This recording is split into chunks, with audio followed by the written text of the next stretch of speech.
Olá, nos nossos devocionais do Reino, eu tenho a oportunidade de falar sobre alguns versículos e sobre alguns pensamentos, sobre algumas palavras. Mas hoje eu quero falar sobre um específico que está em Mateus 11:3, que é exatamente João Batista preso. Ele chama um dos seus discípulos e ele envia o seu discípulo até Jesus. E no 3 ele diz assim, és tu aquele que haveria de vir ou devemos aguardar outro? E o mais louco disso tudo é que o João Batista, ele era o primo de Jesus. João Batista, no ventre da sua mãe, ele já confirmou ali que ele era. Lá no próprio batismo de Jesus, ele teve essa confirmação que ele era o Machia, ele era o Filho de Deus. Mas agora João está preso, né? Ali prestes a morrer, ele envia um dos seus discípulos e ele faz essa pergunta para o primo dele, se era isso mesmo. E parece óbvio que ele seria o Messias para nós hoje, que conhecemos a palavra, que conhecemos toda a história. Mas lá naquele momento não era tão óbvio assim.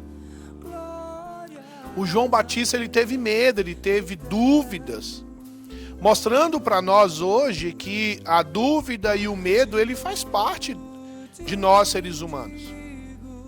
E mesmo seguindo Jesus, mesmo caminhando com Jesus, nós iremos ter dúvida em algumas coisas, teremos medo em algumas coisas. Mas isso não pode nos parar. O medo, ele é bom, mas ele não pode nos parar. A dúvida, ela é boa. Quando ela faz com que você pare e analise todas as coisas para que você não faça besteira. E aí o discípulo chega lá e pergunta, Jesus, o teu primo está perguntando se você é mesmo o Messias ou devemos aguardar outro. Porque o primo dele está lá e vai morrer exatamente há pouco tempo e ele queria saber. E aí, engraçado, não é a pergunta. Porque Jesus poderia mandar o discípulo de João ir lá e falar o seguinte: avisa pro meu primo que sou eu mesmo, eu sou ele mesmo. Mas Jesus, ele não faz isso. Ele responde dessa maneira que está em Lucas 7:22, dizendo: e depois disso declarou aos mensageiros: ide e relatai a João tudo que viste e ouviste.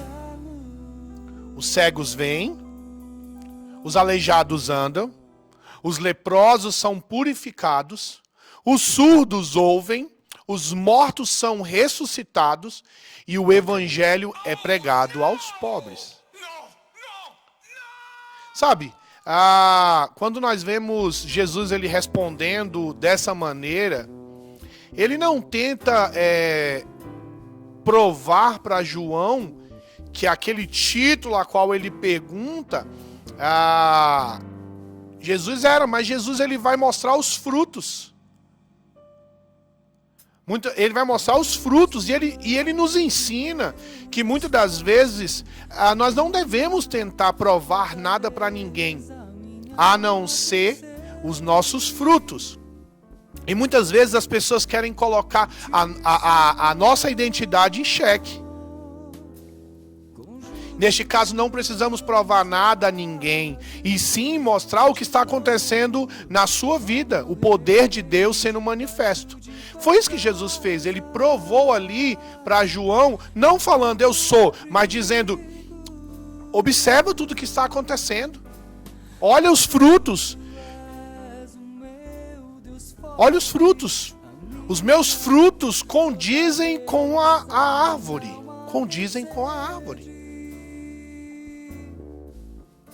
Sabe, não é o que nós falamos, mas de fato os nossos frutos. Muitas das vezes nós temos uma fala bonita, nós temos um discurso bonito, mas os nossos frutos, ele não condiz com aquilo que nós falamos.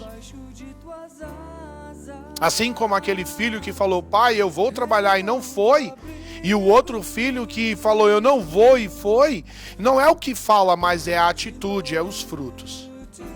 Engraçado que em João 15, João 15, a partir do 4, ele vai dizer assim,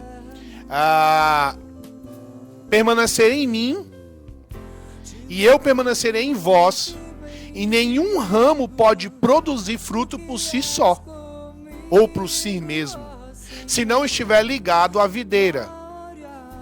Vós igualmente não podeis dar frutos por vós mesmos, se não permanecerdes unido a mim. Lá no 8 ele vai dizer assim, o que glorifica meu Pai é que deis frutos em abundância, e assim sereis verdadeiramente meus discípulos. Sabe, Jesus está falando que não é o que a gente fala, mas são as nossas atitudes. Não é o que a gente diz que é, mas é aquilo que a gente produz. E os nossos frutos precisam ser frutos de arrependimento. Por isso Jesus falou, volta lá e fala pro meu primo, não fala, mas diga para ele tudo que você viu e ouviu. Mostra para ele que todos os frutos que eu estou produzindo aqui são características de alguém que é proveniente do céu. Então, não tente provar a sua identidade, não tente mostrar nada para ninguém. Prove, trabalhe, execute. Tenha as características de quem é salvo, características de quem de fato produz algo para Deus e em Deus. Deus não precisa de nós. Ele não quer que nós trabalhemos para Ele. Ele quer que nós trabalhemos com Ele. É isso que eu tenho para você. Deus te abençoe e tamo juntos.